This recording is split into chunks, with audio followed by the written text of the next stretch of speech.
The scenery from Needles to Havasu has been just gorgeous. It's incredible what we see on this trip. During this entire trip down the river, I've been looking for one of those rope swings. Geronimo! Then we saw this huge cliff. It has to be about like 45, 50 feet high. It's just ridiculous. I just went for it. You guys stopped in Bismarck at the Broken Arm? No shit! Really? Yeah! It turns out that one of these boaters Are you getting this? was actually our barmaid from our last trip. My name is Bryans, and this is my best buddy. And his name is Brian too. Out of all the water in the world, only 1% is fresh water. And we're gonna explore all of it. This time we're canoeing the Colorado River, all the way from Colorado down to the border of Mexico. And we're gonna use the same old canoe.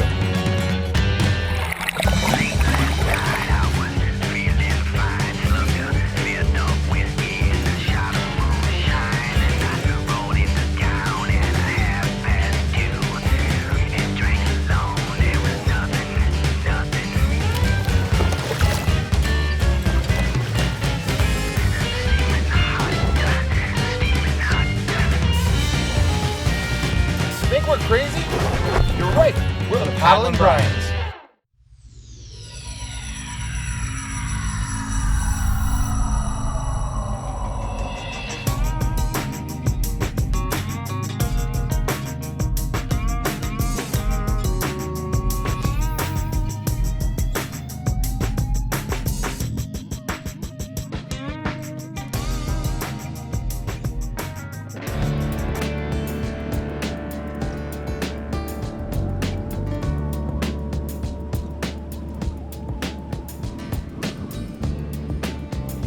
The scenery along this part of the river is it's so beautiful. I mean, it seems like every time we go around a bend, it's just more amazing than the last.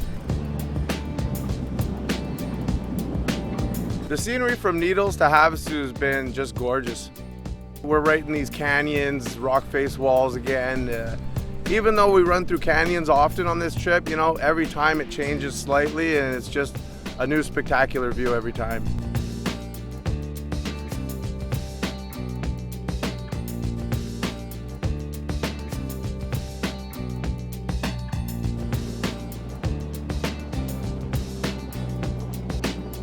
It's incredible what we see on this trip. I mean, we've got everything from canyons to deserts to million-dollar mansions. These gigantic boats, cliffs, sand dunes, trees sometimes, rarely, but yeah, the scenery changes up quite a bit. It's pretty awesome.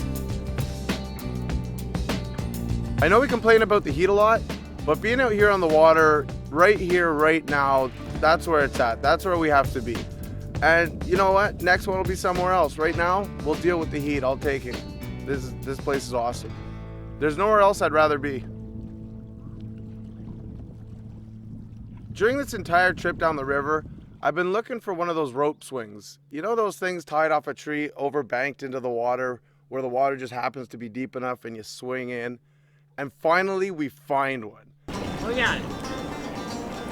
This is gonna be fun. We didn't have much time to sit around and hang out, but we got to at least test out the rope swing a couple of times. It's gonna be fun. On top of it, it had a couch up from the top of the tree, which is kind of a cool situation. Look at that couch for For sure it's deep enough. Look. This is gainers for dinner.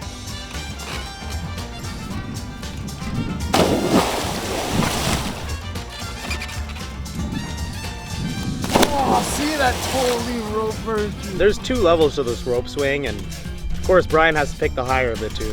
What a show off.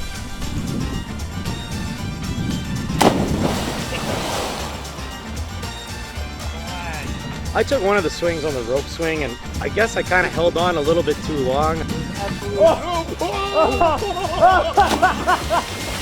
I just about pulled my arms out of the sockets. And, Holy shit! That could have been bad. Yeah, you almost got dead. you know, it'd be really dumb to injure myself at this point on the trip. So after that, I was a little bit calmer when I was pulling the rope swing. I'm all fired up from this rope swing. We had so much fun with that. We had to track a little more distance, but then we saw this huge cliff. It has to be about like 45, 50 feet high. I mean, It's just ridiculous. Actually looks a lot higher than when you're down sitting in the canoe. Right away, I'm like, this is just a bad idea. You know, there's no good that can come of this. Still gotta jump it, you got no choice. Once you're up, there's only one way down. I really hope he doesn't, because I don't know what's gonna happen if he does. What goes up must come down. At a certain point, basically it's like jumping onto concrete, and there's one level that you can't go any higher than, and then you die. So, I just went for it. Geronimo! Brian's standing at the top, and you know, even though he sounds worried, there was no other way down for him, and he goes for it, he jumps. And the whole way down, I think my heart was in the back of my throat going, oh my God, I hope he lives. Oh, that hurts. He lands in the water, swims right over the boat, and I mean, he's all right. He must have used up one of his other 90 lives. Damn, I lost my glasses. Of course he lost his glasses again.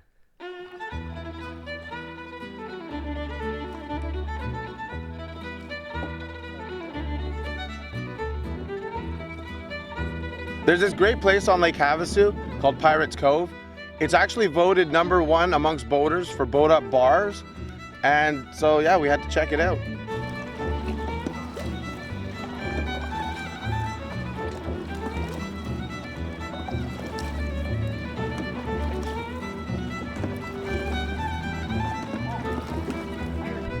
I can see why it's #1 in the nation. This is a boater's paradise. There's lines of boats all along the shores. It was pretty awesome. We ended up having lunch there, which was great, taking a little time off. Pirate Cove, we're going to the fuel dock to recharge our paddles. It was a really cool spot to go have lunch and get a couple of cold beers.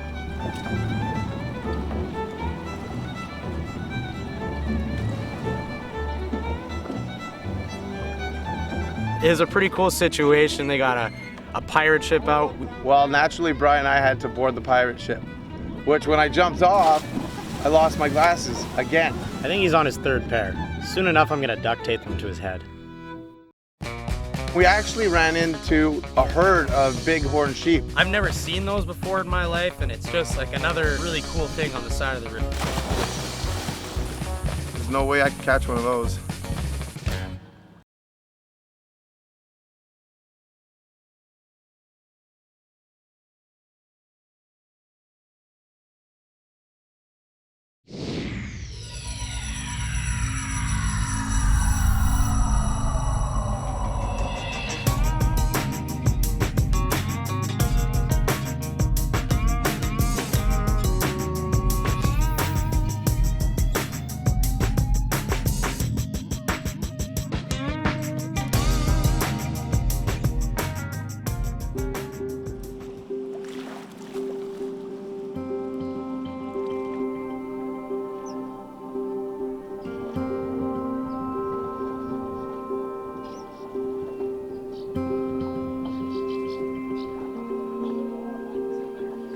It's really nice to have a canoe because we were able to explore some of these narrow and really shallow areas of this canyon that a lot of these motor boaters and pontoon boaters just can't do.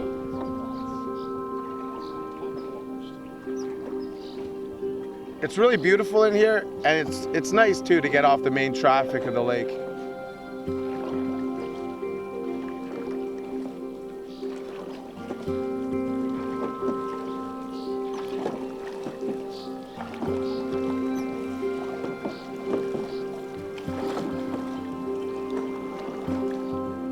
We actually ran into a herd of bighorn sheep. I've never seen those before in my life, and it's just like another really cool thing on the side of the river.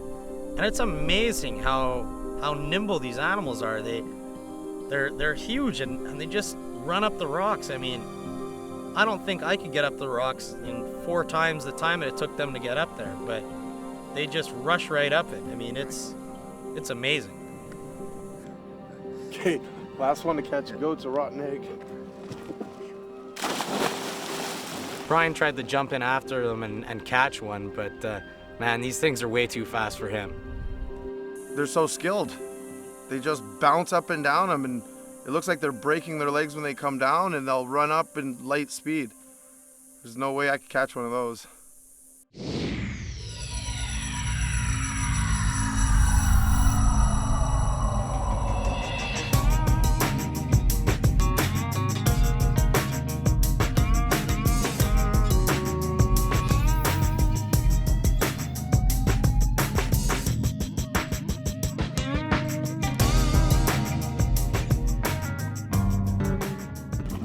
Lake Havasu City, here we come.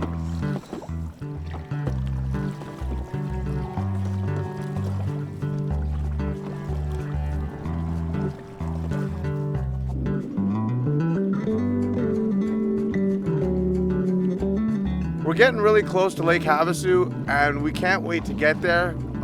There's so much that goes on that lake. There's a lot of fun boaters out. There's the London Bridge that Bryans been waiting to see this whole trip. I mean, I guess it'll be pretty cool, but Brian's really into that. I'm more into meeting the party boaters and whatever else. Lake Havasu is one of the places that I really wanted to see on this trip. I mean, everybody's been telling me about what a party lake it is and how many cool things there are, not to mention there's London Bridge that I wanted to see for a long time. And I'm really stoked to finally made it here, and I'm getting ready to have some fun.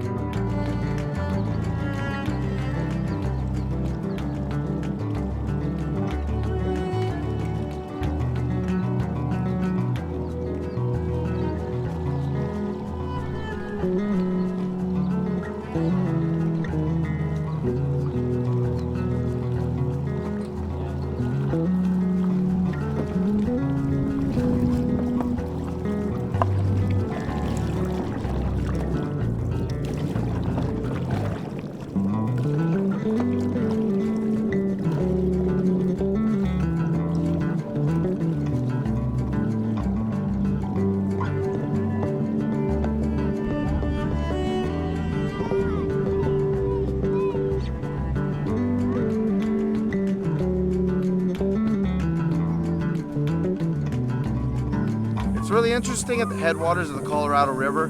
We're constantly sharing this river with other paddlers, whether it be kayakers, canoers, duck-ears, rafters, whatever it be. But as soon as you exit the Grand Canyon, if it doesn't have a motor, it's not on the river, apart from us. I kind of feel like we're out of place here.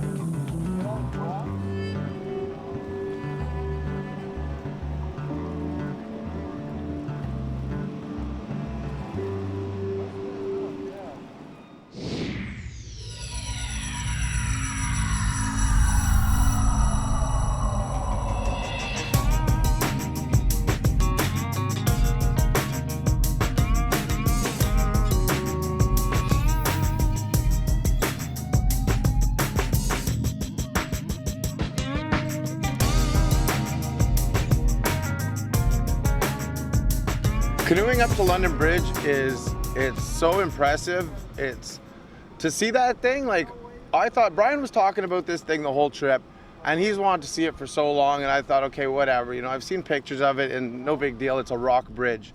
But to go up and see it and paddle right under it and realize that they actually imported each brick from London and numbered each brick and then put it back together, it's a pretty amazing feat. Although I think it's kind of a big waste of time. Why not just make your own stones? Brian thinks this guy was crazy to bring this bridge all the way over here and build it in the middle of the desert. But the guy was brilliant. Because of him bringing this bridge over here, now the city of Havasu exists, and it brings in millions of tourists. And you should see this city. I mean, it's a huge tourist trap, and they must be making millions upon millions of dollars. I don't know how much they make, but there's a lot of people out there drinking, having fun, and boating around. It's a really cool place. It's amazing canoeing up to this bridge. It's a really cool feeling. You know, I know my mom walked across this bridge while I was still in England, and to be able to paddle up to it and see this bridge that they moved over brick by brick, it's an amazing feat that they did to get this here, and it's a really cool feeling to be able to say, well, Mom, you might have walked across it, but I get to paddle under it. You know, I've spent a lot of time on the water, and I thought I'd seen pretty well every kind of water transportation there is. And then we see this guy up in the air in a jetpack dragging a hose, like water jetpack, man. Never seen that one before. I definitely want one. Next season, jetpack in Bryans.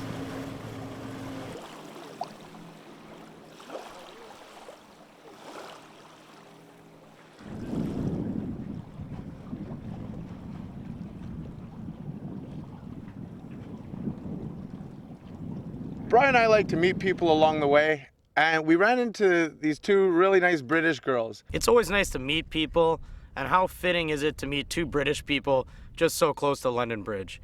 I mean, this was awesome. These two British girls had a pontoon boat, and they decided to give us a little lift and show us around the lake a little bit. Next thing you know, I have this British girl on my shoulders. I love Lake Havasu. I'm good balls.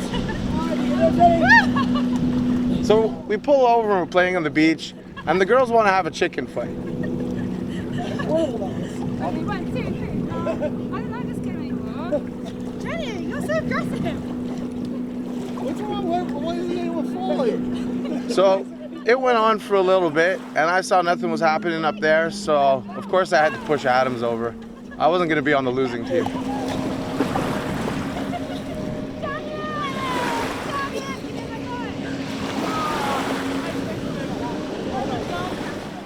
One of the coolest things that happened that day was as we were going along, these birds started following us, and Brian stuck a French fry out in his hand, and they were actually they were swooping in and grabbing the fry right out of his hand. It was pretty amazing. We had some leftover French fries. I decided to give it a shot, and sure enough, bird after bird kept coming in and eating these things right out of my hand. Birds love French fries. It's pretty cool. Never seen anything like it.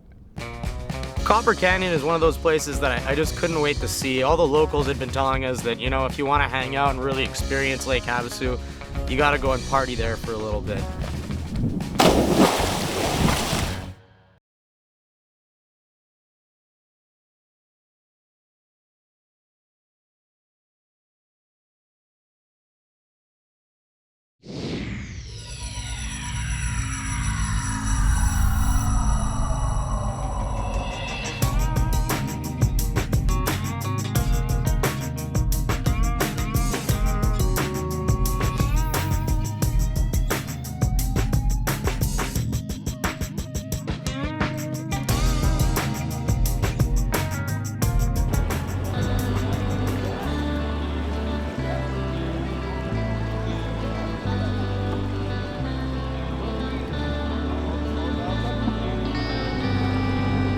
There's a place called Copper Canyon right at the end of Lake Havasu. It's supposed to be like a great party boat place. Boaters apparently jump from boat to boat, and we're gonna go see what happens.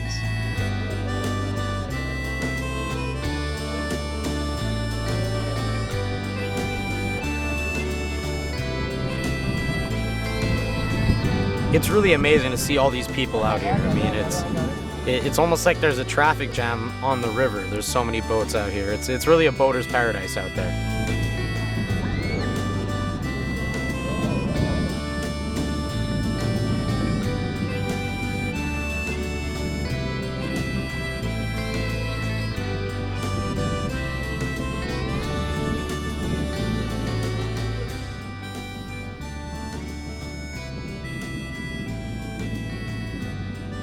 There's boaters everywhere. There's people to either sides of this place. I mean, everyone's partying, jet skiing, playing on the sandy beaches. It just looks like one big resort party town. Copper Canyon is one of those places that I just couldn't wait to see. All the locals had been telling us that, you know, if you want to hang out and really experience Lake Havasu, you got to go and party there for a little bit. And sure enough, we pull into Copper Canyon. It's filled with boaters, and we see one rowdy boat, and we decide to pull up to it. And I mean, it's got to be 1 in a million or 350 million, but it turns out that one of these boaters was actually our barmaid from our last trip. Shut up! I've met them. Really? Do you guys remember your first adventure? You went to from North Dakota. Yep. Yep, in North Dakota, you guys stopped in Bismarck at the Broken Oar. No Oh, shit. holy- Yeah. Holy shit! Are you getting this? She recognized us right away, and I couldn't believe it. I mean, this was a barmaid from North Dakota that has moved down to near Lake Havasu, and just turns out that she was in Copper Canyon the same day as us, and in the mood for a party. And I mean, sometimes things just work out. Oh my God, it is such a small world. I met these guys on the Missouri River. They were going from Canada to the Gulf. I was bartending at a bar on the Missouri River. These guys stopped in. It is. I freaking gave these guys a couple pizzas, a couple bottles of booze. I signed their journal. We just hung out, had a good time. It was fun, you know. And add them on Facebook. Whatever, I'm kind of following them. Here we are. We're in freaking Lake Havasu right now. Here they are. Same guys I met a couple years ago on Missouri River, North Dakota. And they're here right now. Sorry, I should swear. They're here right now on this shit, and I met them a couple years ago paddling Bryans. I have them on Facebook. Don't even add me. I already have you. Like, it's crazy. This is so crazy. Here's why this is crazy. I can hardly describe these odds properly, but I'll give it my best shot. She's from North Dakota, and that's, I don't know, 2,000 miles away from where we are right now. That wouldn't be that weird, but we met her on our last trip, bartending for us, and somehow she made it down to this area, 2,000 miles away, and just out of chance, we are traveling through the country at the same time. Even just to be on the same lake and find somebody is hard enough, but to find somebody from, the other side of the country at the same time, I don't know, I should have paid more attention in math class. I'd be able to explain the odds a bit better, but that's a number I can't even pronounce. She couldn't believe it. I couldn't believe it. I thought someone set it up. Like, seriously, it took me, I'm still not sure if it was set up or what the hell or who's stalking who. But yeah, it was definitely the most incredible thing ever. I can't believe it. I still don't really believe it. It was awesome to party with those people and see Jenna again, flipping off boats, partying, drinking, jumping off cliffs, listening to country music, blaring out the other boats, It was too much fun. But again, we got to keep going. This time it's probably one of the hardest ones. It's so tough to leave Havasu. I mean, a lot of the places that we travel to on our journeys, it's tough to leave, but this is definitely going to be one of the tougher ones. I mean, we do have to get going. We got to make it to Mexico, but man, I'd like to spend another couple of weeks here.